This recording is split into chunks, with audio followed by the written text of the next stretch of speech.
Constant Mutamba, totalement éventré, l'homme qui semblait par ses paroles combattre le détournement, le vol, la corruption, est loin d'être exemplaire. Le ministre de la Justice, Constant Mutamba, accusé de détourner l'argent des victimes de guerre. Alerte maximale à Kinshasa. Ce n'est plus un simple bruit de couloir. C'est une vague de choc qui traverse tout le pays. Le ministre de la Justice, Constant Mutamba, est au cœur d'un méga scandale financier.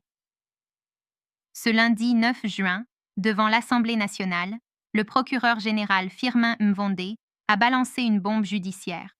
Demande officielle de poursuite contre le ministre pour détournement de fonds publics, et pas n'importe lesquels. Il s'agit de l'argent destiné à indemniser les victimes de la guerre des 6 jours à Kisangani. Des familles meurtries, des vies brisées, et pendant ce temps-là, des millions de dollars se volatilisent, et tenez-vous bien. Le parquet accuse le ministre d'avoir utilisé une société bidon, Zion Construction, une société qui n'aurait même pas d'existence réelle. Pas de personnel, pas de chantier, rien. Du vent. Juste une façade. Et pourtant, des millions ont été versés. Les associés? Disparus. En fuite.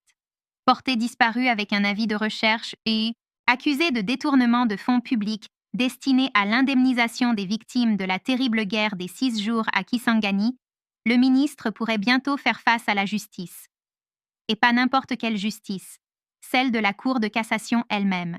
Rappel, ce n'est pas la première fois. Le même ministre est déjà sous le coup d'une enquête pour un détournement présumé de 19 millions de dollars pour une prison fantôme à Kisangani.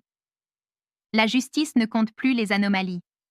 Une chose est sûre, ce dossier sent le soufre, la trahison et le pillage d'un peuple en souffrance.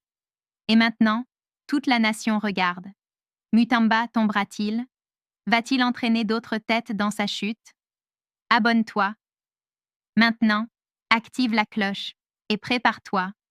On suit ce feuilleton politique jusqu'au bout, minute par minute. L'heure de vérité approche. Entendu. Il ne s'est même pas présenté, juste ses avocats.